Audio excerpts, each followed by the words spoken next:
Olá, gente, a graça e a paz, seja bem-vindo à Escola do Reino com Flori Franco. Eu serei seu guia nesta jornada de escatologia bíblica, onde nós estamos falando exclusivamente sobre o juízo final. É isso mesmo, nós estamos falando sobre o juízo final. E a aula de hoje, nós vamos falar sobre a justiça de Deus. Se você não assistiu a primeira aula, vou deixar um link aqui embaixo, clica e assiste.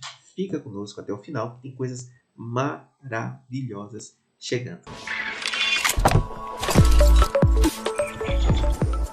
Mateus 6,33. Busquem, pois, em primeiro lugar, disse Jesus, o reino de Deus e a sua justiça. E todas essas coisas lhes serão acrescentadas. Todas essas coisas, o quê?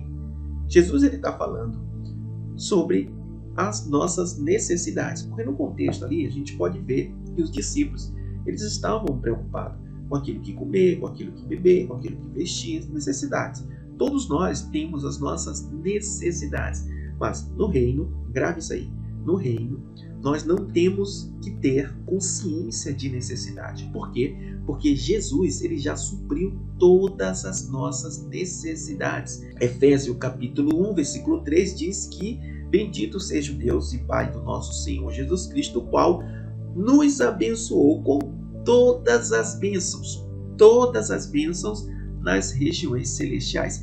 Isso quer dizer que nós, quando nascemos de novo em Cristo Jesus, nós já somos mais que vencedores. Jesus, ele já te abençoou. Em outro lugar diz que se nós somos filhos, somos herdeiro e co-herdeiro com Cristo. Nós temos uma conta conjunta com Cristo. Fazemos parte da herança dos céus. Como filho, eu tenho direito a tudo que o Pai tem.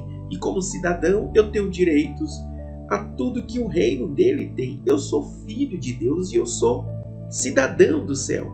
Então, tudo eu já tenho, já é nosso, porque Jesus conquistou na cruz, há mais de 2000 anos atrás, todas as bênçãos, quando ele disse, está consumado. Por isso que Jesus, ele disse, busquem, pois, em primeiro lugar, o reino de Deus e a sua justiça. E todas essas coisas vão ser o quê? Acrescentadas. O correto é nós não buscarmos as coisas, mas as coisas nos buscarmos. Quando nós não tivermos consciência de necessidade. Veja, que maravilha. É preencher todo o nosso ser com Deus, com o reino de Deus e com a justiça. Desta forma não sobra lacuna, não sobra espaço para dúvidas e para necessidade. A palavra buscar significa pesquisar, significa se aproximar de algo. A palavra buscar também quer dizer se informar. Eu estou querendo uma receita qualquer, eu posso ir pesquisar em algum lugar. Quando eu quero encontrar alguma coisa, então eu vou buscar. E ele está falando que a sua busca primeiro seja o reino e a justiça. Jesus ele resumiu todas as nossas necessidades, todas as nossas prioridades em apenas duas coisas: o reino de Deus e a sua justiça. Grave isso aí. Jesus ele resumiu toda a nossa busca, toda a nossa ansiedade em apenas duas coisas: o reino de Deus e a sua justiça. É uma questão de prioridade. Isso não quer dizer que a gente não tenha que trabalhar, que a gente não tenha que cuidar, que a gente não tenha que administrar, que a gente não tenha que dominar a nossa vida. Isso não quer dizer que nós não temos que cuidar daquilo que Deus nos deu. Não, pelo contrário. Deus nos dá as coisas para a gente ser um bom administrador enquanto estamos aqui ainda nessa terra. Acontece que a falta de prioridade hoje é o que vem torturando a humanidade. Você tem que saber pelo que você é responsável e fazer isso, cumprir essa tarefa. Esse é o segredo da vida. Qual é o segredo da vida? Saber pelo que eu sou responsável e experimentar. Se você não pôr em prática e não fazer aquilo que você tem que fazer, você vai estar apenas ocupando espaço ou gastando a sua energia fazendo outras coisas que não deve fazer. Quando eu faço coisas que eu não devo fazer, eu perco meu tempo, estou perdendo meu tempo.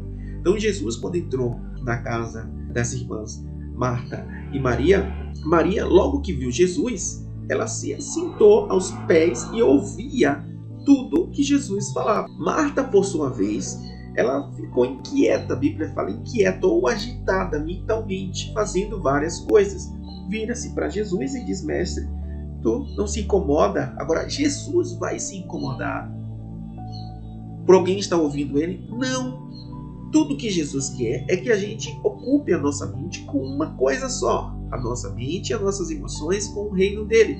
As coisas aqui fora, você vai ter habilidade suficiente para resolver qualquer outro problema. Veja que Jesus ele não repreendeu as ações de Marta. Ele não disse: Marta, pare de fazer isso ou aquilo, não. Ele disse: está inquietas e ocupadas com muita coisa. Quer dizer, ele sabia que Marta estava pensando em muita coisa. Eu tenho que fazer isso, eu tenho que fazer aquilo, eu tenho que fazer aquilo, eu tenho que fazer aquilo, eu tenho que fazer aquilo. Aí você faz tanta coisa e não faz o principal, que é alimentar-se da palavra de Deus. Nem só de pão viverá o homem, mas de toda palavra que vem da boca de Deus. Nós precisamos do alimento diário da palavra de Deus. É isso que tem que ocupar a nossa mente. O que é o reino de Deus? O reino de Deus é o governo do céu dominando essa terra através de Jesus. O reino de Deus é a vida de Deus em nós através do Espírito Santo. O Espírito Santo se torna um governo em nós.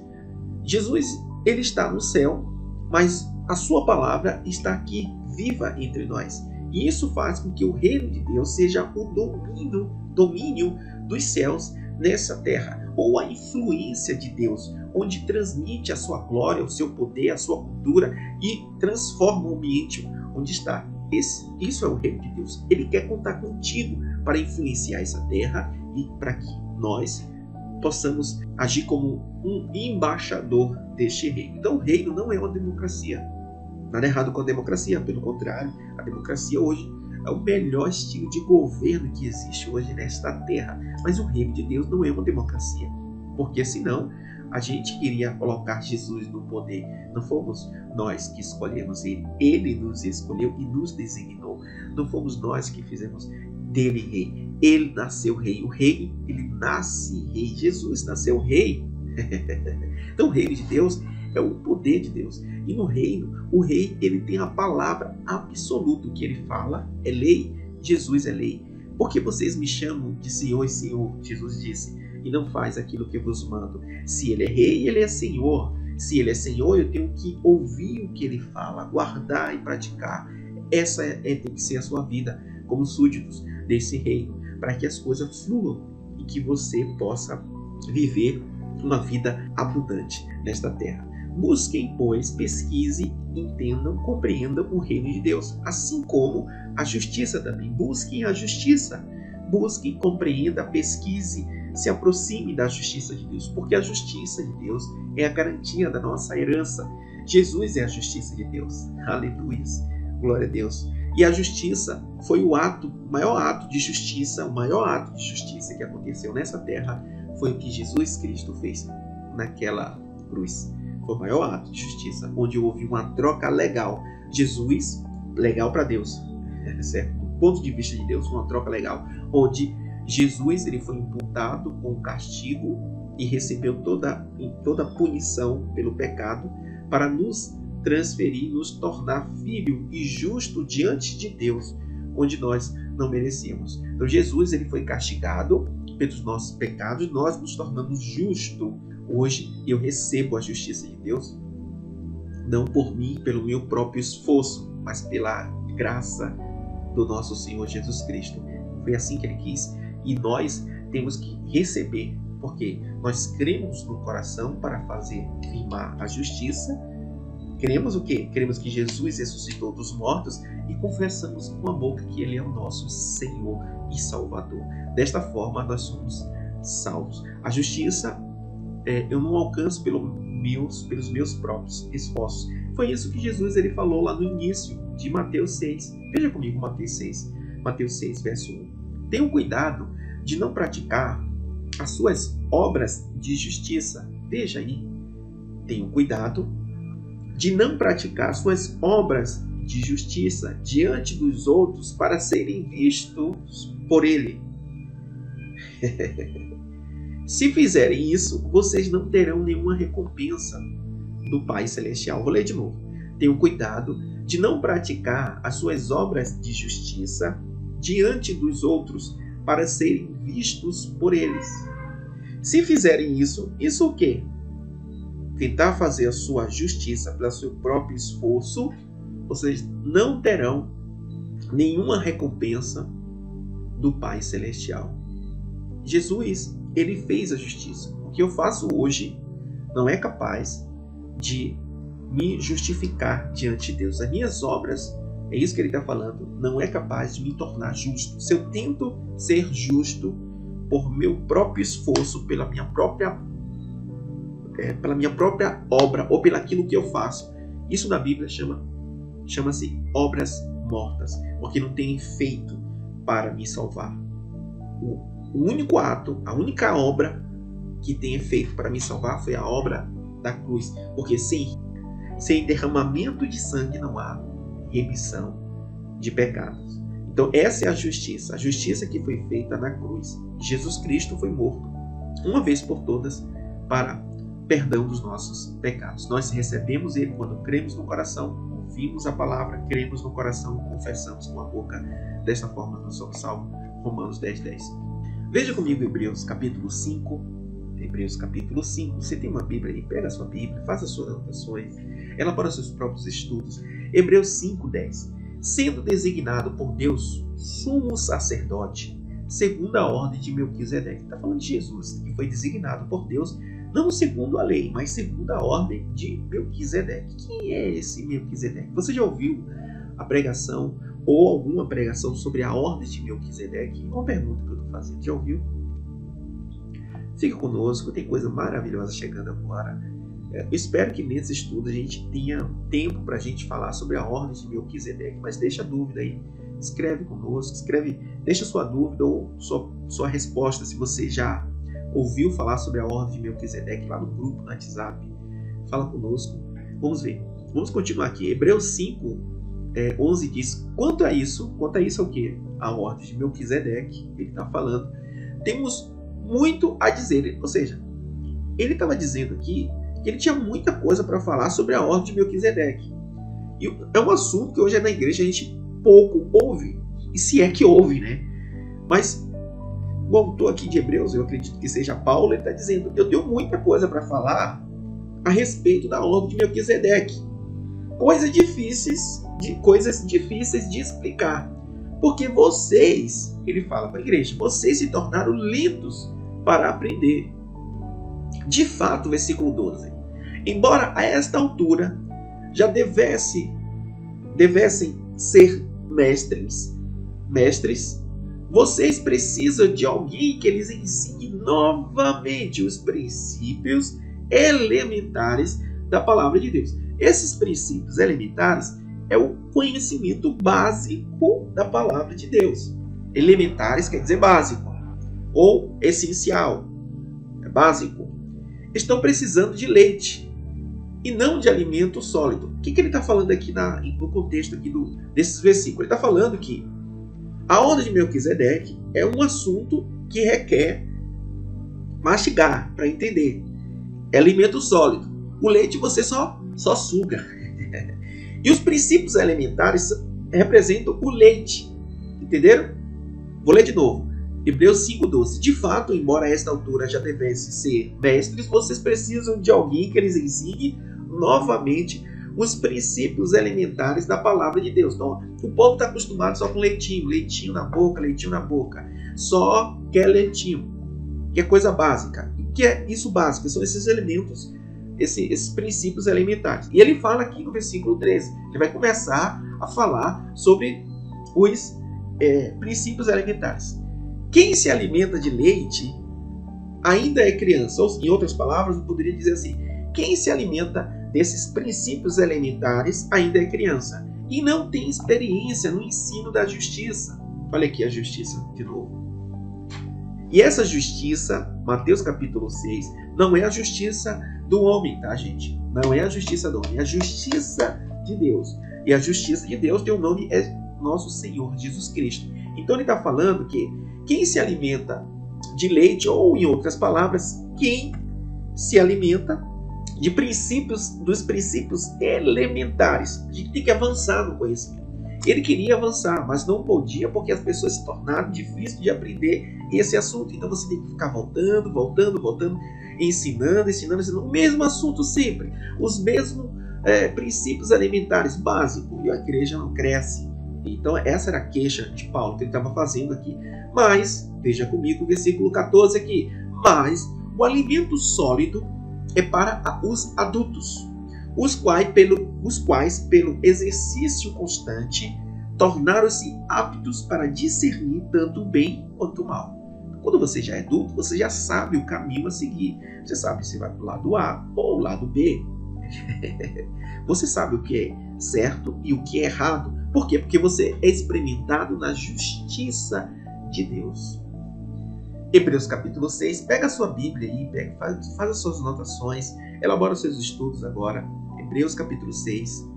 Por isso, pondo em parte os princípios elementares da doutrina de Cristo, os princípios elementares representam o ensino básico, deixando de lado para o que é perfeito, não lançando de novo a base, ou seja, os princípios elementares do arrependimento de obras mortas, da fé em Deus, do ensino do batismo, da imposição das mãos, da ressurreição dos mortos e do juízo eterno. O que ele está falando? Ele está falando que esses assuntos são princípios elementares. Quais são os princípios elementares da palavra de Deus? Ou da doutrina de Cristo? Eu fiz uma lista para esse assunto ficar mais didático. Eu fiz uma lista, veja comigo, os princípios elementares da doutrina de Cristo. Número 1, arrependimento de obras mortas. Vá marcando aí na sua Bíblia. Número 2, da fé em Deus. Número 3, o ensino de batismo. Número 4, da imposição de mãos. Essas coisas, gente, são básicas. São ensino básico. Da ressurreição dos mortos. E número 6, do juízo eterno. Agora, a minha pergunta é o seguinte. Se o juízo eterno, preste atenção, preste bastante atenção agora. Se o juízo eterno está aqui classificado como elemento básico da doutrina de Cristo, onde é que a igreja está? Porque nós não entendemos o juízo eterno. Nós não entendemos o juízo de Deus. É o assunto que a gente está falando aqui. Isso é básico, gente. É isso que ele está falando aqui. O arrependimento de obras mortas. Vamos lá. O que significa obras mortas? Quando eu quero praticar minha própria justiça para tentar me justificar, isso é uma obra morta diante de Deus. Vamos dar exemplo? Vamos dar alimento na rua. A gente dá alimento, a gente ajuda o pobre, ou ajuda a viúva, ajuda pessoas, sabe? Tirar as pessoas das drogas. A gente faz essas obras pensando que isso aí vai me tornar justo diante de Deus. Maior engano, porque essas obras diante de Deus são obras mortas. Nenhuma obra é capaz de justificar o homem a não ser a obra redentora que Cristo realizou naquela cruz. Isso é justiça. Preste atenção. A gente não entende essas coisas que são básicas. Como é que a gente vai avançar? Isso que Paulo estava falando. Arrependimento da fé em Deus. Você para hoje para ouvir as pregações. A maioria das pregações hoje nas igrejas aqui no Brasil, a gente ouve muito falar sobre arrependimento da fé em Deus, ensino sobre a fé, sobre cura, sobre milagre. Nada contra, gente. Tudo bem, nós precisamos disso. Só que a igreja está estagnada nesses assuntos. Isso é um assunto básico. A gente deveria aprender isso e seguir em frente.